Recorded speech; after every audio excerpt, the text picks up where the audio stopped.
వరకి విజయ్ గారు సింగిల్ గా వచ్చారని చెప్పేసి ఇక్కడ కళ్యాణ్ గారిని టార్గెట్ చేసి చాలా మంది వైసీపీ వాళ్ళు ట్రోల్ చేశారు. అవునండి. సింగిల్ గా వచ్చాడు చూసి నేర్చుకోండి అని చెప్పేసి. అవునండి. సో ఇప్పుడు విజయ్ గారు కాంగ్రెస్ సపోర్ట్ తీసుకున్నారు కాబట్టి జగన్మోహన్ రెడ్డి గారిని అరెస్ట్ చేయించినటువంటి పార్టీ కాంగ్రెస్ కాబట్టి మళ్ళీ ఆయనే తిట్టుకుంటున్నారు.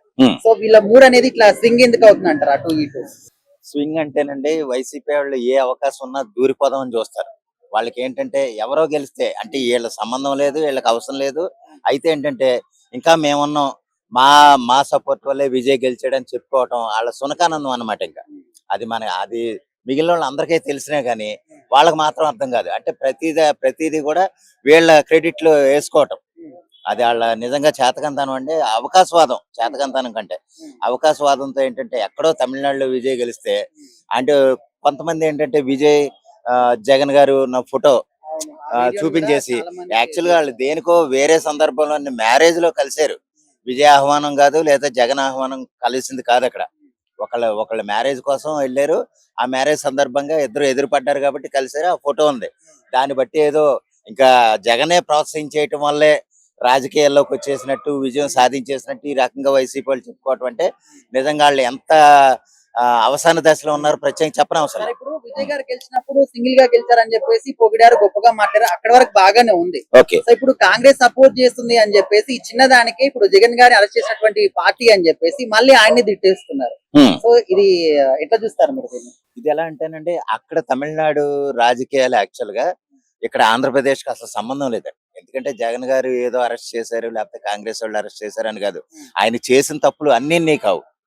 32 పెద్ద కేసులు, అంటే దేశం మొత్తం మీద అన్ని ఆర్థిక నేరాలు ఉన్న కేసులు, అంత ఎన్ఫోర్స్మెంట్ డైరెక్టరేట్ ఈడీ జప్తు చేసిన ఆస్తులు ఇంకే ముఖ్యమంత్రి దగ్గరే చేయలే. దరిదాపుగా 3,800 కోట్లండి జప్తు చేసినాయి. అదంటే అక్కడ ఆధారాలు లేవనే కదా జప్తు చేసినాయి. ఆధారాలు ఉంటే ఒక్క రూపాయి కూడా ఎవరో తీసుకోవడానికి లేదు, ఎవ్వరూ కూడా తీసుకోవడం లేదు. అటువంటిది ఆధారాల్లో లేని డబ్బు ఇంకా చాలా ఉంది, వేల కోట్లు ఉంది. కానీ ఏంటంటే ఆ వేల కోట్ల డబ్బును కూడా ఇంకా కొన్ని ఆధారాలు కొన్ని చూపించి ఏది ఆ ఇన్వెస్టిగేషన్ కొంచెం స్లో అవటం వల్ల ఆగింది. కానీ అప్పటికి ఆల్రెడీ వరుసగా 3,800 కోట్లు ఈడీ జప్తు చేసింది. ఎన్నో కేసులు 15 నెలలు జైల్లో ఉన్నాడు. అలాగే ఏంటంటే వీళ్ళేదో చేసిన తప్పులకి అక్కడేదో తమిళనాడు ఎలక్షన్లకి సంబంధం లేదు. ఇదిగో మేం చేసాం కాబట్టి మేము ప్రోత్సహించాం కాబట్టి విజయ్ వచ్చాడు అని వీళ్ళు ఏదో చేతకంతనంతో చెప్పుకోవడం తప్ప యాక్చువల్గా ఏంటంటే విజయ్ ఇండివిజువల్ గా వచ్చాడండి. ఆయనకి ఏదో అనిపించింది, రాజకీయాల్లోకి రావాలనుకున్నాడు. సూపర్ ఫామ్ లో ఉండగా అంటే దరిదాపుగా 150 కోట్లు రెమ్యూనరేషన్ తీసుకోగలిగే అతిపెద్ద హీరో వాస్తవాన్ని చెప్పాలంటే. అటువంటి హీరోయిజం వదులుకొని రాజకీయాల్లోకి వచ్చి విజయం సాధించాడంటే గనక దాన్ని జగన్ తో పోల్చడానికి వాళ్ళ సంబంధం లేదండి. ఒక ఆర్థిక నేరస్తుడు, ఒక స్వచ్ఛమైన హీరో. ఇక్కడ ఏంటంటే ఇక్కడ రెండిట్ని మనం పోల్చడానికి అసలు లేదు. సరే ఏదేమైనా వీళ్ళు ఏదో క్రెడిట్ తీసుకోవాలని చూస్తున్నారు కాబట్టి అది అందరూ నవ్వుతున్నారన్న సంగతి వాళ్ళకు కూడా తెలియట్లే. సరే విజయ్ సొంతంగా వచ్చాడంటే ఆయన రాజకీయాలు అది. అయితే ఏంటంటే ఇక్కడ 108 సీట్ల వరకు ఆయన ఓకే దర్జాగా హుందాగా సాధించాడు. అది కూడా కొంత ఎమోషనల్ గా ఉండే సీట్లు కూడా కొన్ని ఉన్నాయి. అది ఎలాగా ఆటో డ్రైవర్లని, లేకపోతే మామూలు డ్రైవర్లని, లేకపోతే ఒక కూలి పని చేసుకునే వాళ్ళని, లేకపోతే తన డ్రైవర్ కొడుక్కి ఇది ఇవ్వటం అని ఎంతో విశ్వాసంతో ఆయన ఎంత కీర్తిస్తున్నారంటే ఇప్పుడు కొన్ని ఆల్రెడీ తిరిగేస్తున్నాడు. ముఖ్యమంత్రిగా కాకపోయినా అఫీషియల్ గా ముఖ్యమంత్రి అన్నట్టుగానే ఆయన ర్యాలీలు అవి మొదలు పెట్టేశారు. చాలా గౌరవంగా ఆయన్ని చూస్తున్నారు.